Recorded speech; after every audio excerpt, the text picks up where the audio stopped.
Guys, and we are live, of course. Welcome back to Wine for the People, episode 105, the happy hour.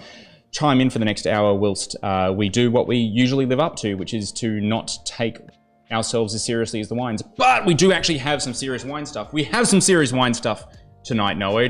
We're celebrating something very special. In all of our 105 episodes, we never really celebrated. I mean, I did my 30th, we did episode 100, but this pales, everything else pales in comparison to this. This is #Evans90 is what's up in the description for those that are just starting to chime in now. And that's actually a really, really, really important thing. For those who don't know, and I imagine there's probably a lot of people who do watch that actually don't know, that we are all kind of here in the wine industry and still operating because of largely a few handful of men's worth of work, and women, I should say. One of those is Len Evans. For those that have chimed in over the last 105 episodes and seen us play this weird game called Options or Blind Tasting, Len Evans, I believe, invented it.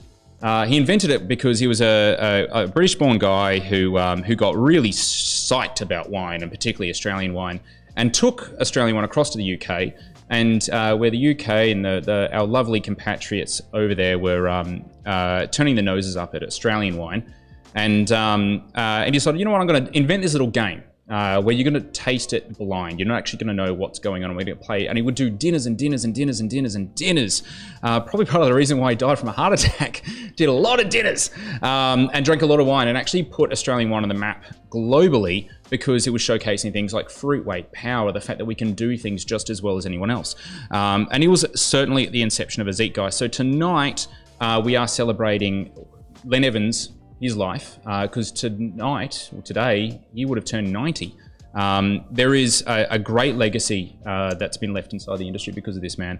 And tonight we're actually going to do a cheeky amount of blind tasting with one of his favorite estates to start off with. So if you are just chiming in now, I would encourage you for sure. This is one of those moments that jump into the cellar, open something that you just normally wouldn't open.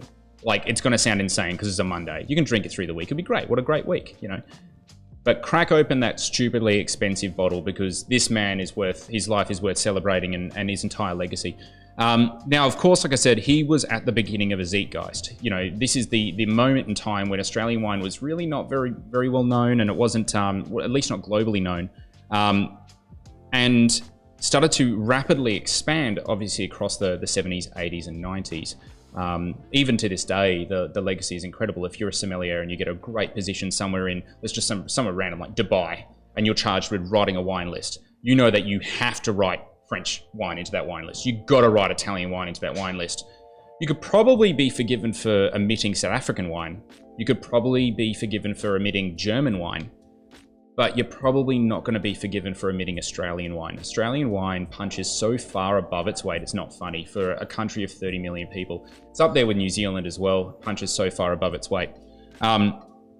But in the late noughties, I guess it's been, in the last maybe decade or so, the shine has really sort of rubbed off on Australian wine. And it's taken, I guess, a small band of merry men and women in a small little place called Basket Range, very unassuming place actually, to really put Australian wine back on the map. And it's not just them now, but across Victoria, across every state in Australia, in fact, Australian wine is starting to grow and grow and grow at an incredible rate, and I mean globally. So tonight, to actually help us celebrate both Len Evans' life, but also celebrate the launching of an entirely new wine range as well. I mean, at least this vintage anyway. We have Jasper Button from Commune Buttons. Mate, thanks so much for joining us. Thank you, mate. That was a nice segue. It was an interesting segue. It was an interesting segue. I think I followed it. I've been practicing it. But first and foremost, I've got a wine here. Are you familiar with the options game? Yes. You are familiar? Yes. All right. Let's have a bit of a play. I've got two empty glasses here, so I don't give away too much of it. Oh, yeah, that's right. I think I know it already. You already know it?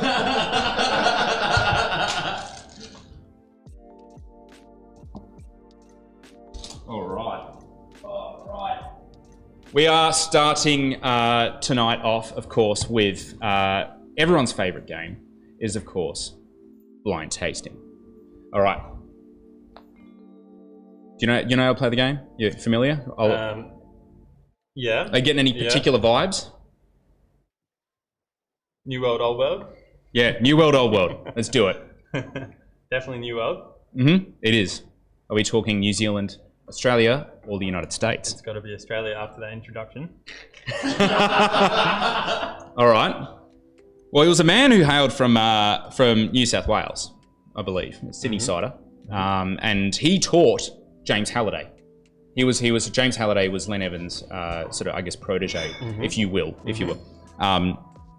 And obviously had a great many loves across all of New South Wales, Victoria, WA in particular, and South Australia. So, of the states of Australia, which state are we in with this wine here?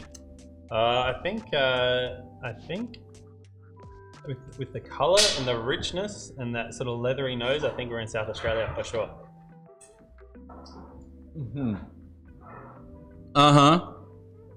We are. Why am I putting the comments down? It's already put it up there, just in case. That's Almost. All right, we are in South Australia. It's kind of amazing finish, really sort of, it's port-like, isn't it? Are we in the famous Barossa Valley, the B Vale? Are we in McLaren Vale, the M Vale? Or are we in Clare Valley, the Clare? Only those three? Only those three. I thought I'd make it easy for you. No, that's all right. This is looking really good. Like this is a classic example of this style. Old school, huh? Old school. It is old school. It reminds me of the 70s, even though I was born in 1990. A lot of concentration. Old vine for sure. Yeah, this is like a. This is a big guy, but it's not like trying to be a big guy. I just think it is a big guy. Yeah, it's just a big guy. It's made with a light hand. It's really interesting. Actually, really, really interesting. Yeah, because it's got lots of fruit and spice in there, but it's. It's someone hasn't basically oak fucked this. Exactly. Yeah. And not overworked it either so much. I mean, there's extraction, but it's not too crazy. So would you say it's a sort of? But it's from a hot place for sure. It's definitely from a warm place. Yeah, it's warm. There is. I'm surprised with the level of acidity, but I definitely think it's been adjusted. Wouldn't surprise me though for the style. Yep. So stop stalling. Okay. All right. Well, I don't think it's Barossa. Okay. Cheeky OG Darrenberg, maybe. Could be. Down south? No, I don't. No, I don't think so. It's quite leathery. It reminds me like maybe of a Clare. Clare? Can I say Clare? You can say Clare. You can say, and you would be correct. Okay. Ooh. All right. So, no. Do you want to take a stab at producer? So think of the estates in Clare that you remember the great days of Len Evans, and there were many of them, but they were through the 70s and 80s. They really propelled Australian wine through the 90s. What do you reckon during the 70s and 80s was just the be all and end all of Clare wines? Well, there's only one, isn't there? There's only one. There's only one. You have to be on a list. You have to write them a fucking letter. That's right. It tastes like you have to write a letter. This is Jim Barry. Taylor's. No. I think you have to write a letter for this wine. I think you have to write in and say, "Can I please have a bottle?" And you will get a response, but you might not get one back. A bottle that year. Yeah. You might get a bottle in a couple of years after that, maybe. I got to get on this list, I got to write that letter. And then it sort of grows from there. So I think so. With the power, concentration, and acidity. You're nailing it, bro. It's a windery. All right, vintage. I'm gonna take a stab at vintage. Is this 2014, 2010, or 2009? I would say it's a. I don't know. Well, it's difficult because they taste like babies for a long time. And it's kind of on point. Under screw cap, actually. I think this is the first vintage that Wendouree started bottling under screw cap. I think they've actually gone back now. I've an inkling that before. they're back to Diarm, perhaps. Yep. Or some would say forwards to Diarm. So, what did you say? 2013. Yep. So 2014. 2014. Yeah. Well, it's 2014. 2014, 2010, 2009. I don't know. Maybe 10? As Nine. to guess? It's Nine. Okay. So of course we have. Well, we haven't got the variety yet. I got variety. Okay. There's two varieties. Cabernet. No. No, really? Fucking upset Okay. right at the end. All right. You should have just let me reveal it. Shit. No, there's two varieties, but none of them are Cabernet. Okay. Oh, God. Come on, they're I don't famous. know. They're Shiraz? famous. Yes. And Mataro? No. Oh. I got it. Yes, it is. Yeah. Shiraz Mataro. Okay. Yeah. Okay. Bang on. Absolutely. That's Very what we're going to good. be sitting Very on for a delicious. little while tonight, guys. Yep. And of course, Noah's straight in like a hawk. It's like, yep, I want some. Never had Wendy before. Okay. Oh, seriously? This is Noah's first Wendy. Yeah. Nice. I'm gonna pass it. Yeah, of course. Guys, like I said, if you are at home and you're thinking about cracking into the cellar, crack into that. We're going to be celebrating Evan's 90. But for the rest of this evening, and we have a quick hour of power as well. I've got a squillion-on-one questions because it's some would call you basket range royalty. Some would. I wouldn't. I just think you're a dude. I don't know what that is. Is that a good thing? What is? or a bad thing? We'll get into whether that's a good or a bad thing. But 10 quick questions. We're going to do 10 quick right, questions, right? So they're just basically like this or that to help the audience get to know the real Jasper. Okay. Okay. First off, Yeah. Pinot Noir or Nebbiolo? It depends. No sitting on the fence. I don't know.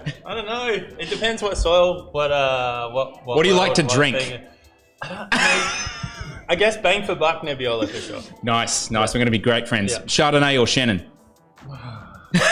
Don't make me choose. Say Shannon. Say Shannon. I do like Yeah, but ABC, bro. Yeah. I don't know. That's hard. Shannon. Shannon or upset. All right. Filtered or unfiltered? Filtered for sure. Everything needs to be. Yep. Is it natural wine or real wine? It's real wine. Great. Organics or biodynamics? It doesn't matter. Organics. Biodynamics. Biodynamics for sure. Ladies and gentlemen, Jasper Button, the fence sitter. Yeah. So we've got winemaker or vine grower? That's another one. Winemaker, vine grower. Byron Bay or Margaret River? Yeah, tough one, hey? Tough. That is tough. It Margs or old mate Byron? It is. Byron. Byron, nice. Yep. Oak or Lees? Lees. Farming or foraging? Farming. Cool. Champagne or pet nat? Champagne. Good boy. Whoever's I've got to try to mix it up a little bit. All right. So, and if bonus question here, if you aren't drinking wine from your own or at least one of your mates' cellars, what are you drinking? Man. What's taking your fancy at the moment? Could just be like a for now thing. Could be like, hey, for the last couple of months, I've just been smashing this. Michel Autran. The Vivre from Michel Autran. They're amazing. Who brings that in? Do you know? Tim Stock. Tim Stock. Oh yeah, cool. Yeah. I'm gonna have to get in touch. Yeah. Something else. Yeah. Well, hopefully everyone knows you a little bit more after that. I would like to ask the most important question of this evening, though. Are you sick and tired of people asking you about natural wine? Yeah, a little bit. I don't know. COVID's been good, you know. haven't got out much, but it's always a bit of a question that everyone talks about, even with the people that I work we've with gone and, black. We're What does that mean? still got audio. It's great. Oh yeah. People get Okay. hear everything you're doing. I can't see. I'll Oh, what happened? No battery. The old-fashioned should have charged the battery before we started. Well, we have the technology to leave it on permanently. That's all. It only takes one Brendan. We'll plug it in. That's all right. No, we're back. We're good. How many Brendas does it take to change a camera battery? Yeah. Just one. But Hey guys, celebrating Evan's 90. Oh my god. But COVID's been great, right? I mean, for you anyway, not having to. No, kind of. I don't know, but that's a kind of an interesting question whether or not it's. I'm sick of talking about it. I mean, I think it's a kind of a poorly defined thing anyway, and it started with something that was not meant to be about rules and making free wine, and then all of a sudden everyone wants to put it into a box. Yep. So I find that like very human thing to do, isn't it? It is very much so. Like the whole idea of bucking appellation and bucking trends and returning to the soil and making something that was honest and real, which was like very much the beginning, and now it's all of a sudden turned into how much sulfur is legal or illegal, how much should you be certified organic or not certified organic, should you grow your grapes or not grow your grapes, like all this kind of stuff. And it's just like this rotating door that goes around and around, and if you define it, then maybe you're going to kill it. I don't know. Yeah, well, that's the French have tried. The French have tried, and it's very interesting. Actually, they couldn't decide either, so they just created two definitions. One that's, I think, more sulfur and one that's no sulfur. I mean, I don't think they could decide on anything either. But let's talk about some more useful questions, though, because we do have something. And I was trying to describe this to someone the other day. I think it could have been yourself, Noah, about that thing. What is that thing? Because it's a really cool little thing. Actually, these are awesome. Yeah. So that's something that's used in Burgundy and Beaujolais. We used it in Beaujolais when I was there. And it's about when you are looking at the wine in the press tray, it's really important for them to be able to, and it's an old thing, it's from antiquity, right? People still use it a little what's bit. It called, a Tastava? Yes. Tastava? Yes. Yeah. But it has these little notches on it, and basically some of the notches are used for white wine and some are used for red wine. I think so, and I think it's got all these like patterns. You can get these really elaborate patterns. Little patterns, yeah. And so some of the patterns are used for the red, and some of the patterns are used for white in the same little dish. But when they when it comes from the press, you actually in the Beaujolais, it's quite beautiful. Not so much in Burgundy, but they have a thing called Le Paradis, the paradise, and it's a particular pressed section from the press. From the press. It's a particular fraction that comes from it, and they call it Le Paradis.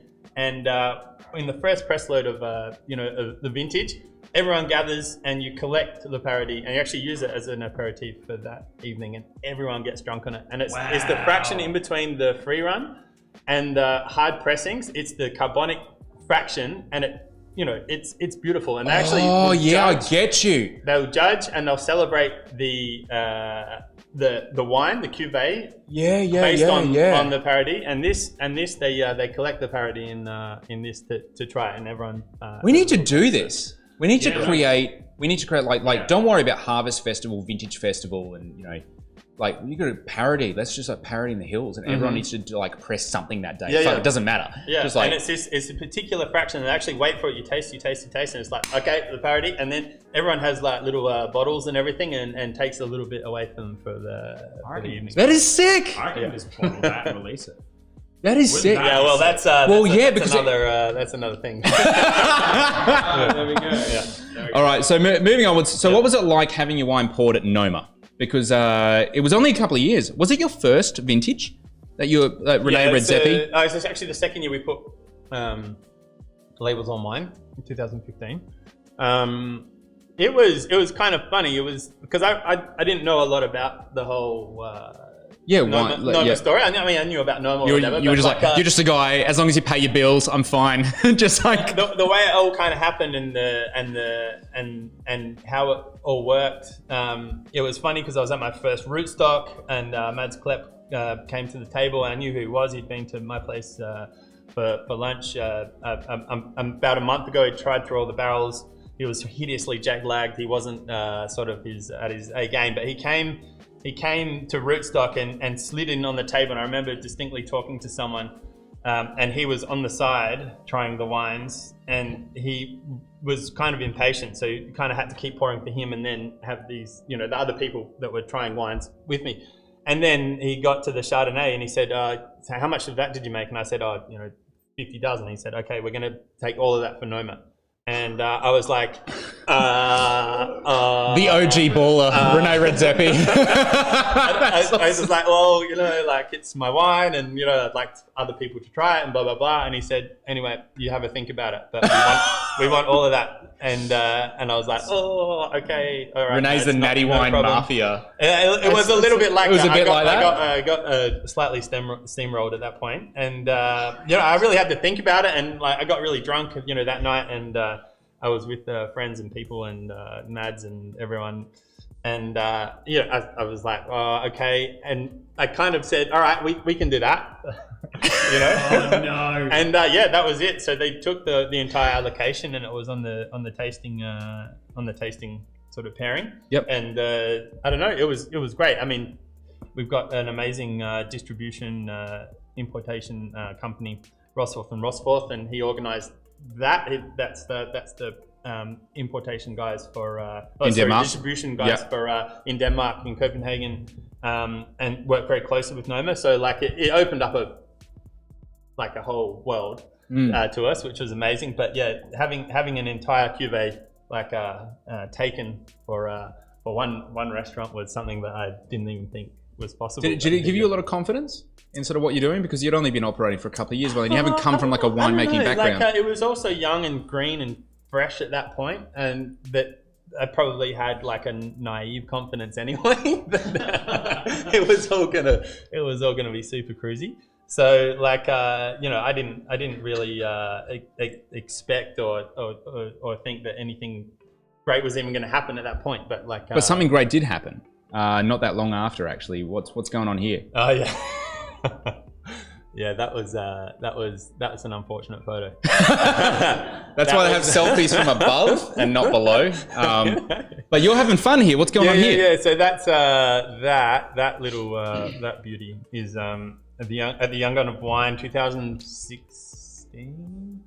15? It was 2016. 16? Yeah. In my research, anyway. Yeah. That's right. Yeah. So that's a Young Gun of Wine. That was the best new act. Best new act for the Young Gun of Wine, and we had drunk a skinful that afternoon, and then got to the award ceremony, and everyone was backstage smashing someone's light carbonic wine, and always. And yeah, that was unfortunate. Yeah. Anyway. So prior to obviously what you're doing with Young Guns and whatnot, you were doing chefing, weren't you? Yep. In Amsterdam and Byron Bay. So are you originally from SA? Yes. Like SA born and bred? Yes. Yep. But so why come back?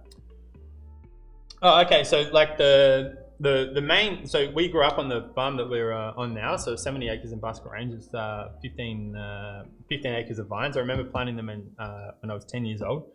And I'd always lived in the hills, and then, you know, in your 20s, you travel, you cruise around, you do things, and, you know, I was over living in Amsterdam and having a great time. But I would wake up every morning and have this little image in my mind of that farm, of that place. It was just something that was always just want to go home to. And it wasn't that I wanted to go home, but it was just a nice picture. It was always like that idea that at some point I would sort of do something with that space in my mind. And you know, years went by, even hanging out in Amsterdam and in Byron and everything, just doing the 20s thing. And then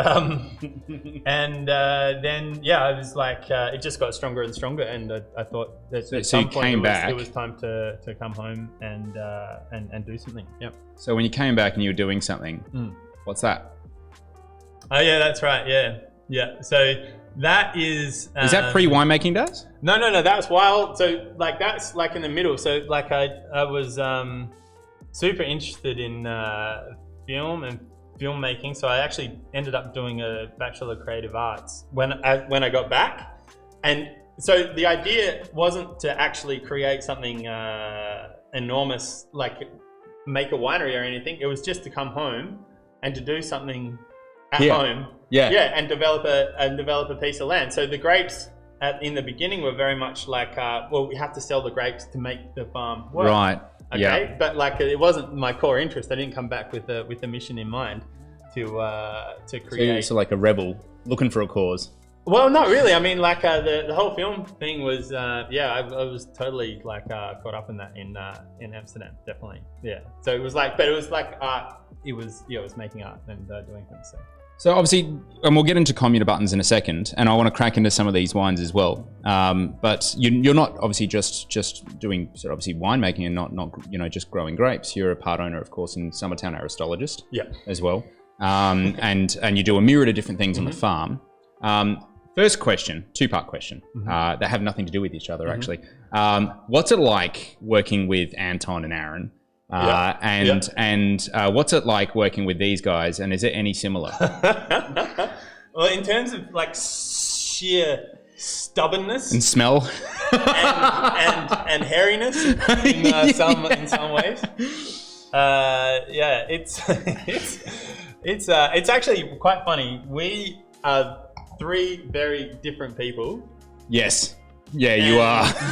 And it's like for a business to work, it's like you need the trunk, the tail, and the feet, or the ears, the eyes, and the nose. Like you need like the whole thing for the beast to operate. And actually, funnily enough, we are very good at it's gone from strength to strength, making the whole beast operate. It's gone from strength to strength, and these, of course, are your own Highland cattle, actually, I believe. They are indeed. Yeah, that's right. They're gorgeous things. So, of course, those playing at home, we're talking about Anton von Klopper, one of the original protagonists, I would imagine, of the natural wine movement, and of course Aaron Fenwick, of course, who you guys have met multiple times, who failed to roast me on episode 100, but still loves a good Milton Mango. He's just too nice a guy. Just too nice a guy. He's just a nice guy.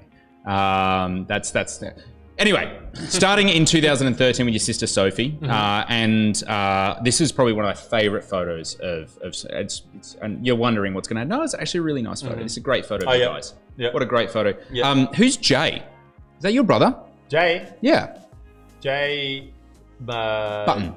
Jay Button. Oh no, Jay Button's my cousin. Oh, I was going to say, why didn't he get invited? No, that's right. No, Jay Button's my cousin. Yeah. Is that where you got your sort of love or inspiration to do sort of videography and photography from? No. He's definitely carved out his own path there. So, but he lives up on the Gold Coast. He's an amazing surfer and an amazing videographer, actually. He's just next level. Next level. Yeah, next level stuff. Yeah. But this is good because this is the only... I've never seen Sophie pull any different face than this. That's pretty much what she looks like permanently. That's she doesn't have an issue. She just laughs a lot. Yeah, that's right. She's incredible. What's it like, obviously, because obviously you both are pretty sort of big personalities. Sophie's a very big personality. We clash like nothing else. I've never had any more arguments. I just like it's something else completely. Yeah. So your parents established this. It was Fernglen? Is that the site as well? Yeah. In 1992, and they moved. They sort of moved to the Adelaide Hills with two other families. Why? Like, what brought them to the hills? What triggered that? It's really funny, actually, because it was pointed out to me that some of the so there were three families. I feel this is going to need some wine. Young families. Yep. Can I borrow a Brandon? Screw. Let's crack into it. I reckon because we've gone huge. We've gone huge. Let's go backwards. Let's do a Burgundian tasting. Yeah. So, a couple other families. Do they just really like each other, or were they? There was a dream, absolutely, and it was I don't know. It was a funny time. It was the early 90s. Like the Uradler Aristologist was in the hills at that point. Yeah. Wow. And that was when that was starting up, and there was certainly there was a real vibe in the hills at that time, even though nothing like concrete had kind of happened, but. That's when the vineyards were going in. So that's when it was sort of like, Brian Crozer. 92, that's right. They were starting to put vineyards in a lot. Napsteins planted up. Yeah, Henschke's were planting out in the 90s. As well. And so there was definitely a move towards that that sort of ilk. And people were romanticizing about living on the land and growing vegetables and doing that kind of stuff. So the three families were like, growing vegetables.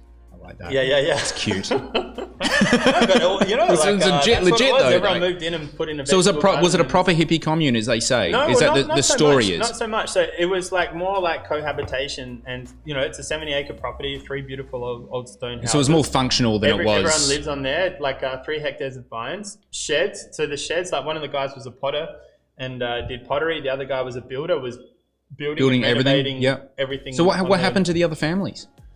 Oh, you know, it is a bit of, you know, there are a lot of fertilizer around the place. Yeah, exactly. A lot of levels of complexity that goes into, you know, sort of cohabitation, living together, you know. Did they all the just eventually neighbours. part ways, or are they Yeah, still in the hills? or in time, I think everyone sort of eventually, you know, went off on their own. Yeah.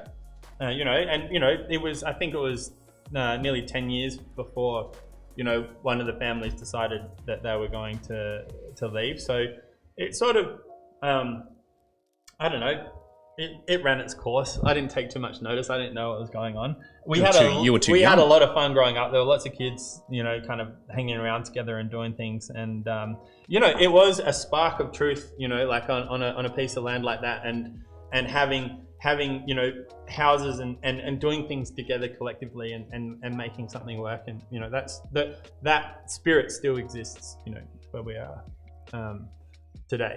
Yeah. So obviously talking about, you know, there is this sort of concept of, you know, hippie communes, this sort of like, you know, aura around the basket range. And, you know, is it all just a fallacy? Is it actually psychedelics and shit that kind of kept you like Sometimes in touch? what season. But depends what season. is there a look to a A healthy amount of very particular kinds of mushrooms arrived at the Aristologist. So where all that came porcinis. from and how that all came about. when we porcinis, yeah. well, we almost established in the basket range, but I just don't think I fit in because if you actually just consider for a second, there is a particular basket range look, man. Particular There is- hairiness. yeah, there is. I don't think in the middle. yeah. It's got old Anton keeping barrels on the side of his. Maybe couldn't afford a shed. Maybe he needed to belong to a commune. Doesn't. So like, what's the go with? Like, clearly there's something here about. I'm not sure. Is it lack of cleanliness or just Just keeping like a yourself certain tidy? or level something? of hairiness, I think. I mean, really. you certainly carve out a bit of a niche for your own. Like, you've got the stuff on top, but maybe just don't shave for a while. Yeah. That's something else, isn't it? Is it the shrooms? Do they just like forget to shave? Yeah. There is like a bit of a thing though with that sort of concept of basket range, and that's something that I think it's untamed. Birkenstocks and I like it because I think it gives Rovers. the amazing it is a little, that's a little bit odd, I have to admit. There is the burning shitloads of diesel to be natural in the landscape. You know, there's some sort of ratification coming, but what is it about the Adelaide Hills, or at least Basket Range, that attracts such esoteric people? Because there is a confluence of amazingly beautiful esoteric people. Well, you know, like well, you know, every man's an island in lots of ways, you know, and that's like that's for woman, I guess, and every person is an island. Every person is an island, you know, like it's that old saying. So is psilocybin. And you know, the Basket Range has a lot of hidden Islands? valleys and hills, and a lot of islands, right? You have your piece of land and you have your idea, and you certainly go on your own path, and it's attracted those kinds of people, you know, for a long time. You know, Basket Range has got like people like Vetus, the artist, who has built, you know, a giant wall of wrecked cars, and it's this like bushfire protection system, you know, in the middle of that is so metal. and lives in a bunker, and is convinced that, you know, he's sort of like protecting himself. You know, he's an incredible artist, but he's like completely he's a wild guy, right? And you know, Basket Range has always attracted these kinds of people to it. It is pretty beautiful. It's a beautiful place. But it's a hidden place, right? You can build a house there, and no one will see it. It's your island. So you know, like so people don't groom themselves because they're used to people not seeing them. Not many mirrors either around the place. Right? Like, it's just that kind of thing. But yeah, I don't know. And I think, you know, the whole wine thing particularly. you know, for producers, and you know, it's very early days, and you know, people that are switched on, that want to make wine, that are interested in you know, this new sort of progression, are certainly attracted to the area with all the people making making wine there. And you know, it's not so crazy, it's not so difficult, you know, like there's lots of people even now that are working with me and everything, and I can see the future, and I can see the way that they're going to start to sort of you know, blossom and turn in and follow their own path. And you know, it's just one of those places. It's a place of ideas. Well, on that note, we are pretty much halfway through, and so let's jump onto a cheeky bit of blind tasting. Noah, let's Wine on wine. it's wine on wine on wine. It's a wonderful wine show tonight. And while you're doing that, we've got a comment that's actually come in from the crowd here. Aidan, thanks so much for chiming in. Is all the Commune buttons fruit grown on the family farm? No, so we've got our estate wines. So is it this one here? Because this is insane. This is batshit crazy. Yep. I'm gathering 100% Pinot. Yep. This is next level Pinot. Yep. This is one of the best we've had on the show. This is, yeah, what does that set me back? It's a baby. Thanks for the plug. It's 40, Yeah, in a heartbeat. 40, Sub 50? 43. Yeah, in a heartbeat. Available at the Aleristologist cellar door, 197 Green Hill Road. But also on the website. Is it on the website? Is on the website? And it's on the website. It's on the website. We've got a website. Linked in the description We've as got a well. website. Absolutely. Honestly, Yeah. these are pretty amazing ones. So far, like this is insane. Yep. That is that 100% whole bunch? Little number? Yeah. Yep. Sort of. Yeah. Around that. It reminds me of a young Prairie Rock. Yes. That is insane. That is like I did make that good. it's like $180 bottle. Like you can get for $40. Yeah. Fuck that. Don't worry about the imports. That's Drink right. this. That's right. Drink local. Yeah. Yeah. Drink local a lot. So you've got the estate farm. So that's Yeah. So basically Thanks, we've Noel. got 3 hectares.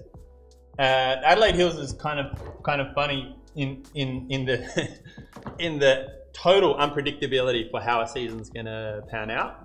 And the last couple of years, you know, like last year, Drought, we got three, frost, bushfire. We got 3 hectares of vines. Okay, we've got like 13,000 vines on the property, and you expect, you know, the vines aren't that old. You would expect sort of between 6 and 10 tons, depending on the year.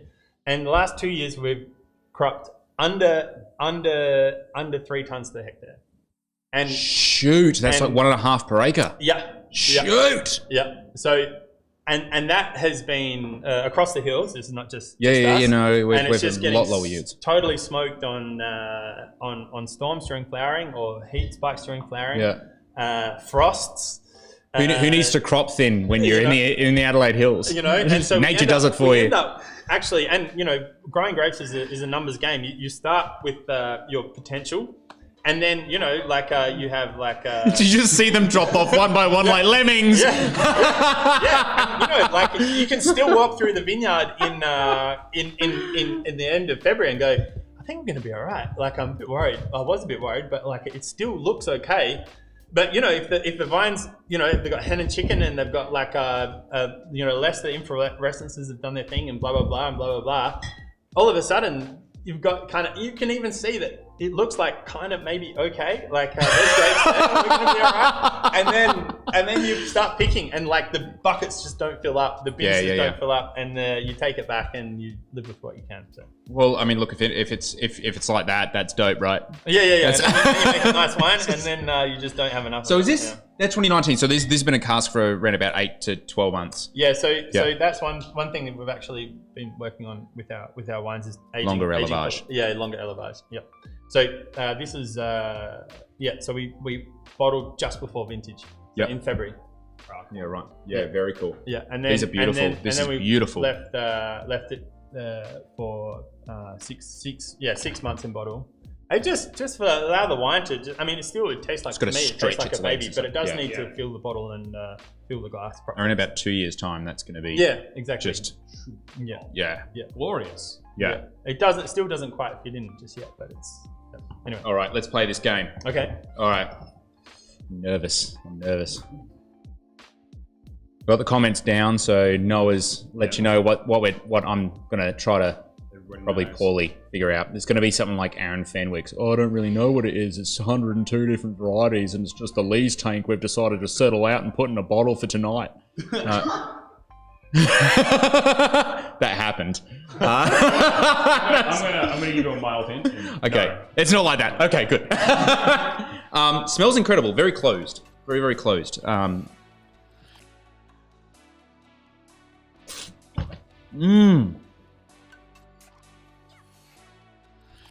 Oh man, tastes like a red wine version of Shannon. That does. It's like as if Shannon were a red. There's a beautiful tannin structure on this. Like that is just. If suede was like suede like tannins were in the dictionary, it would look like this. This is next level. Yummy. Very close. How's that like nutmeggy thing right at the end? Yeah, it's so cool. It's got a cheeky amount of age, not too much. It's very much in the Goldilocks zone. Sort of like a medium weight, medium body, medium acid, medium tannin, which is like perfect. All right. It's got volatility though, for sure. You reckon? Yeah. I wouldn't sting it for wow, that's gnarly. You just get like hyper attuned to it. That's why it's so hyper.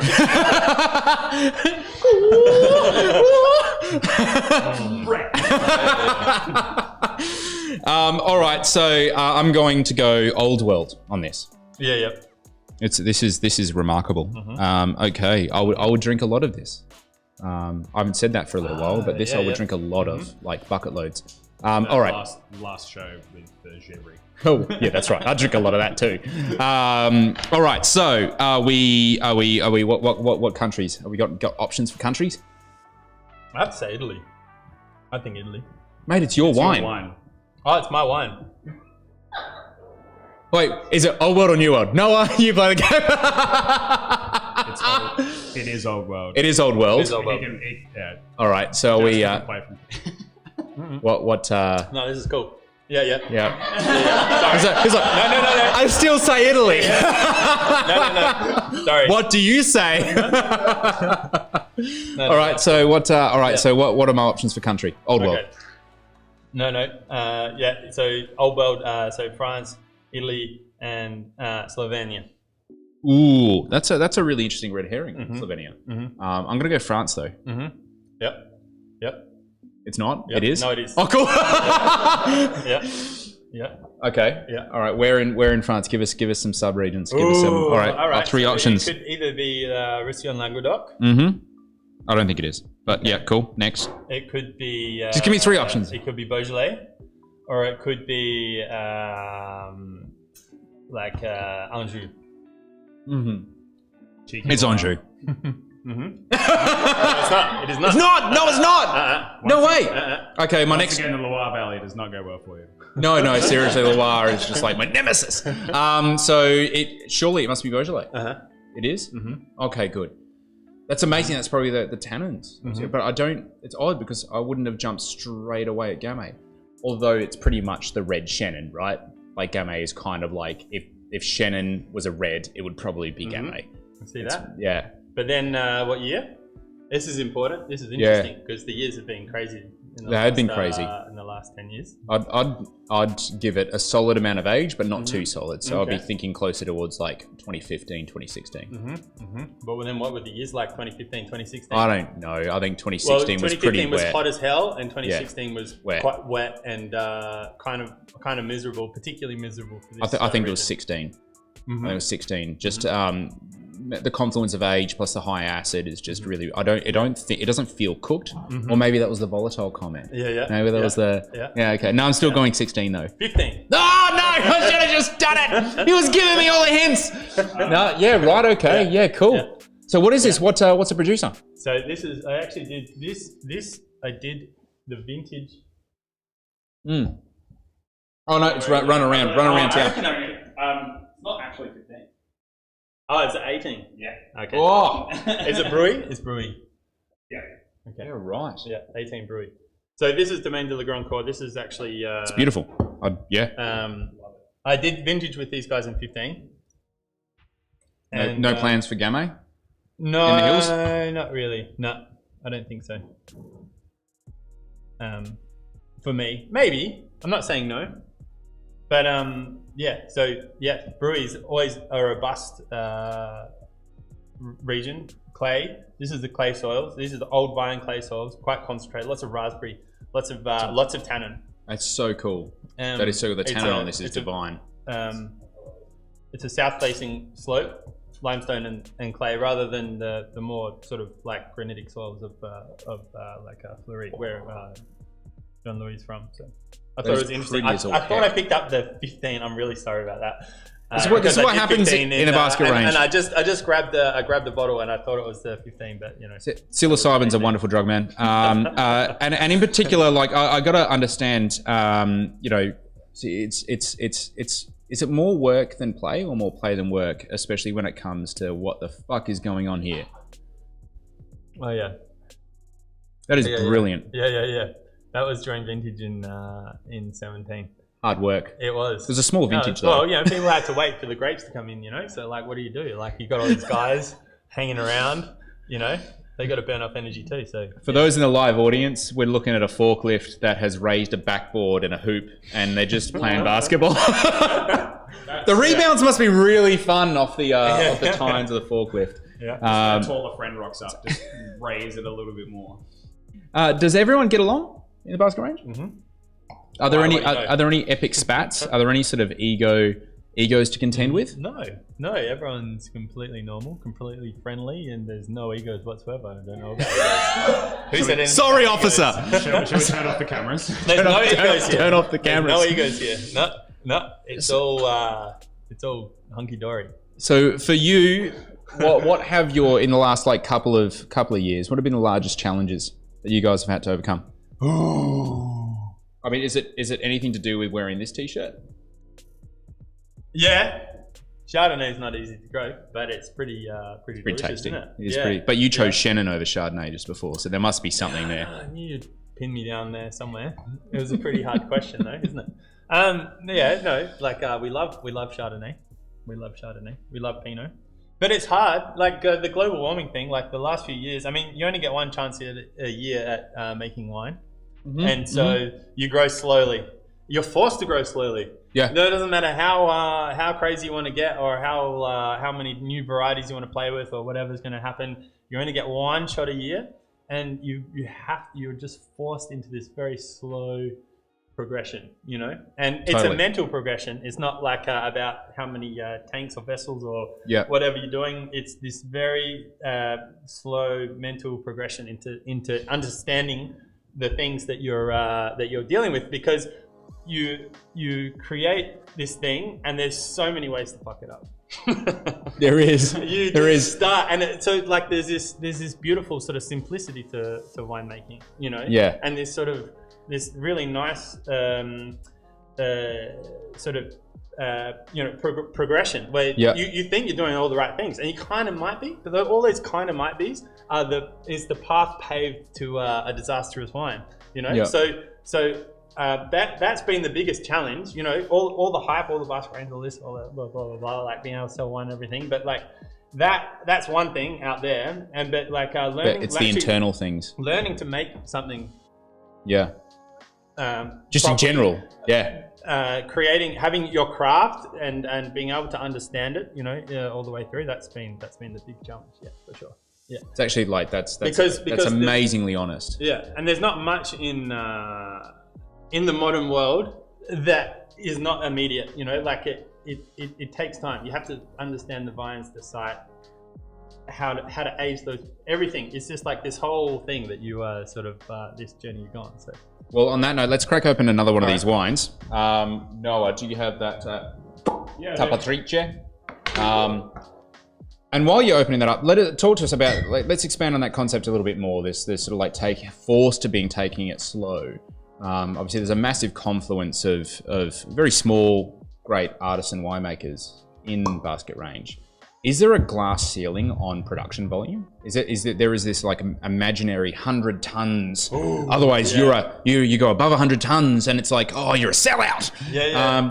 You're adding shit to your wine, and it's sort of like, is the glass ceiling a legitimate thing, or is it frowned upon to be voracious with growth? It's interesting because I think there's like No and yes. Like yes and no. It kind of depends. I mean, the natural wine world, I guess, like... Neck it or drop it. All right. Nothing but neck. The natural wine world and the way that you sort of negotiate it, definitely yes and no. I think, and it also really depends on like how you're sort of how you're placing yourself in that world. I mean, if you want to grow stuff yourself and have a closer sort of relationship with the vines and everything, I mean, you're really looking at around 4 hectares. That's kind of seems to be the magic number where you can actually get around to the different parcels. You can work in them. You can do a lot of the work yourself. You can see the progression over the season, and you can sort of appreciate it all, and sort of like you are the one person that's handling it the whole way. So you've got the whole scope. You've got the whole story. And then that turns into around 20 to 30,000 bottles. About 20, 30 ton. Yeah. Yeah. And so that, I mean, it might be a little bit more in a good year, but that's sort of what you're playing with, and that's a okay amount to be able to bottle yourself. that's this is where it comes out. It's true. It's very true. You can bottle 30,000 bottles in a week. Yeah. If you've got all the right equipment and nothing fucking breaks down. Yeah. And then to label that yourself and to put it out. It always breaks down. It always breaks down. It always breaks down. It's not a realistic figure that 1 week, but around about that. So that's a nice amount where you can pretty well be across your growing and like what you're doing, and then your bottling and then labeling and everything like that. It only takes like 3 or 4 people and a whole lot of help, and you can family members. Yeah, exactly. Communal sort of people, and then you can kind of get away with that. So that's for me. That's a really nice. Yeah. That's kind of a magic kind of the magic number. figure. Yeah. Well, Jasper, it's time to do blind tasting yourself. We got 3. I want to know about this wine. I know. We got. I thought we'd do it. We got 8. No. Yeah. No. We got. We got 3 wines along the back wall here. It's your choice. All right. I don't know what they are. Noah's actually wrapped them all up. I have no clue what the fuck they are. Okay. All right. But while you're selecting that, tell us about this wine. All right. Well, this is a macerated Chardonnay. Yeah. I wouldn't have picked it as Chardonnay. Yeah. So this is a bit of a dream that we have at the moment. Noah's getting his steps up to make episode. To make a macerated Chardonnay, this is gorgeous. I really like pristine. Wines. Yeah. Chardonnay's quite a difficult wine to make macerated because you get a lot of terpene coming out of the skins. Do you see that as like a wheaty sort of like it's like a grain? It starts to taste almost like a yeah. It's not that appealing. This isn't like that. This is very primary. This is exactly. Amazing. And that's sort of the balance we've been trying to strike in making this wine. Because I do love macerating white skin, making a skinsy wine, but I've always been really nervous about doing it with Chardonnay and making something that's not very complex, that's sort of just present and a little bit square. Is that 100% Chardonnay? Yeah. That is amazing. What is most amazing about this is there's a people talk about Chardonnay, it's minerality, it's sort of cracklingly brittle minerality. That's salty. Yeah. That's gloriously salty. Yeah. That's really good. Yeah. It's like I'm just like really into that. Yeah. I don't know. Like it's so the idea with it was to gently handle like the maceration's not like too intense. And then we did add a little bit of Chardonnay back into the wine after we didn't press, like, so no hard pressings. This is just the kind of the free run from the ferment.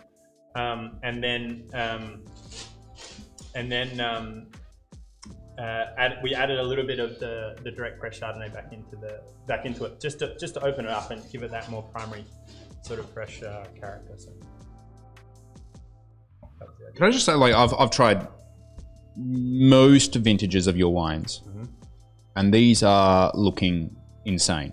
Like, as a credit to you, obviously you found your feet, and I really like that. Is I've been kicked out of the winery. It's no secret. Laura's done a incredible job sort of making the Unico wines, and I just kind of like step in whenever I'm needed. But like I would struggle to do that. I would well and truly struggle to be able to turn out a result like that. That's next level. That's so cool.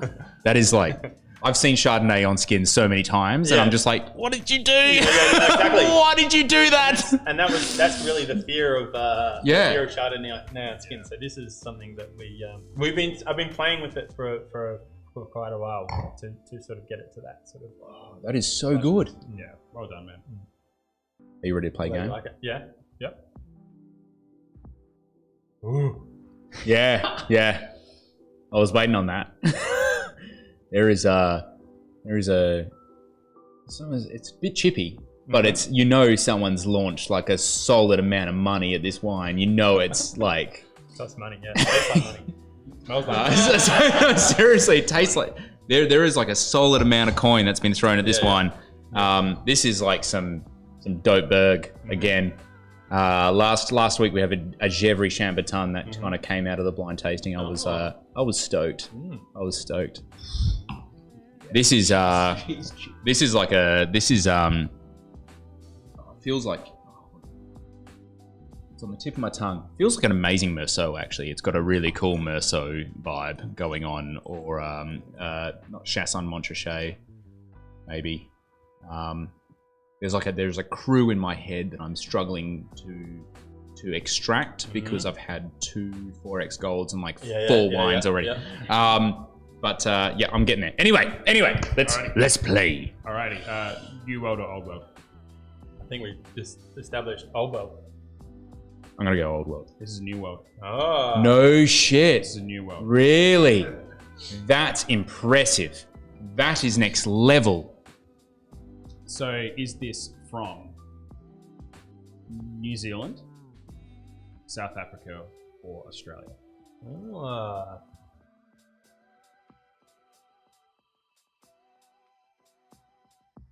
I don't know. That acidity. I don't think NZ. I think it's really between SA and Tassie. I mean, they made of oak. They really hit it. They really hit it hard. Yeah, Tassie loves a bit of oak. Yeah, absolutely. I'm thinking really. Oh, fuck, it's hard because like fruit weight's not showing like margs. It's not showing margs fruit weight or sort of linear aspect. It doesn't really have the chalkiness of limestone. I'm gonna go. Oh man, it's gonna be hard because like I actually there is like a lot of South Africa ringing in my head right now, but I'm gonna go Australia.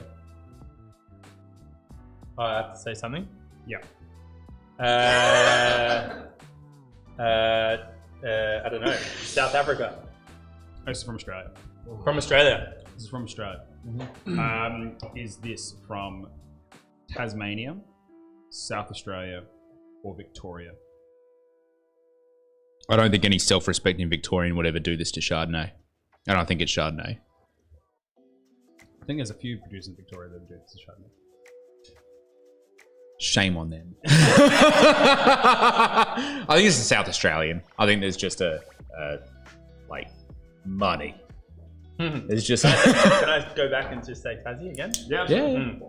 You'd be wrong. Yeah. Oh no! He's so cruel. Yeah, sorry, that was a bit mean. No, this is South Australia. Yeah. Okay. I'm going to skip region because there's only one region that's going to go from. Oh, is it? Is it? Riverland. No. I'm guessing south. But South. you're thinking hills. Are you about to say hills? He's like, no, I'm about to say 3 options. And one of them's got, it's hills, is it? It's hills, yeah. It's hills. Wow, I was thinking Flurio. Really? I was thinking south, or possibly even like right down to Gambia. Yeah, it'll come to me. 4X Gold. It's also a wonderful drug. Limestone Coastway. Yeah. I was thinking. Yeah. Okay. Noah. Okay, 4X. Yeah. All right. Latana Penfolds. No. Don't know. We started off the night we went to read. It's only fitting we finished with Penfolds. Alrighty. Is this from Murdoch Hill? Fucking impressive, but could be. Rocket Chardonnay. Is this Tap Napa Tears Vineyard? Yeah, right, okay. Could be. Is this Penfolds? I highly doubt this is Penfolds. Because this is good oak. I know this is a weird thing because like I'm not trying to, not endearingly, but like this is expensive, good Cooper, well seasoned. This is weird that we can taste barrel. That's an odd thing. We should probably change this about Australian winemakers. They can actually sort of like this is a Francois Frere, like amazing Orche, you know, like Mercury, like an amazing cask. Only a self-respecting Frenchman would do this. Only Xavier Bizot would do this. This is Tapper Napper. It's got to be. It's got to be.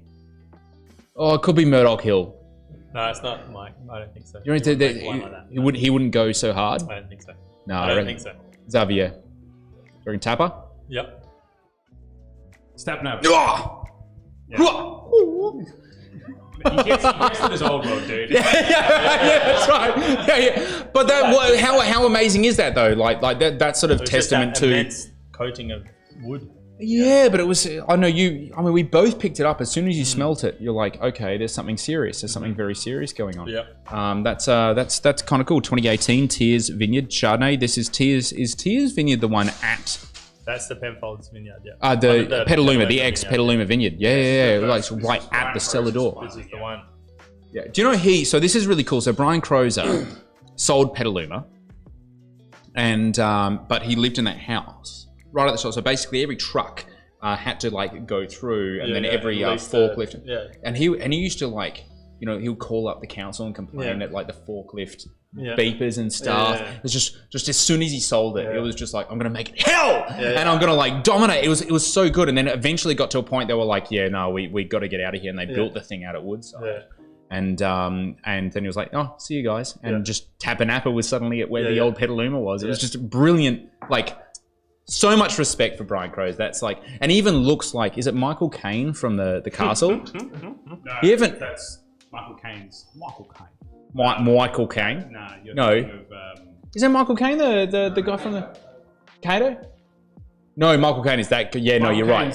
Yeah, no, the lead guy from the castle. He looks like it, and he acts like it. It's so cool. It's so cool. I think this I find very, very cool that this can still exist, and it's overexposed the shit out of, but it's Tapper Napper, people. Guys, it is 6:02. We're definitely over time. We're chewing into Henry's time out at Applewood. Jasper, mate, I have like so many questions I have to ask you, and we didn't even get into the ABC Chardonnay. It's like one of the feathers in the cap. Much better than that, actually. And I guarantee you in around about 30 seconds, we're going to crack it open because I want to see whether that's legit or not. But mate, thank you so much for taking the time out of your day to come on up, of course. And thank you so much for a wonderful live audience. And of course, thank you so much to Noah for running around and getting the step counter up tonight. There was a lot of wine opened, a lot of amazing wine opened for a Monday. It's a good day. Happy Monday. Everyone, hashtag Evans90 as well. Celebrating amazing Australian wine. We're opening up amazing bottles tonight. I hope you guys are as well. We'll be back on Wednesday. We have the enigmatic Pete Fraser coming up to talk to us about Yangar and some of the crazy ideas. In fact, he's done some pretty crazy shit, to be honest, for like quite an established company owned by Jackson Family Vineyards, I believe. Pretty cool that you can do crazy shit when it's actually owned by a larger corporate. So would love to be able to get his insight. So, but definitely in between now and then, and in particular in between now and probably midnight, crack open a dope bottle, hashtag Evans90 and have fun. I give you permission. Anyway, guys, have a great night. Not that you need my permission. Have a great night, and we'll see you on Wednesday.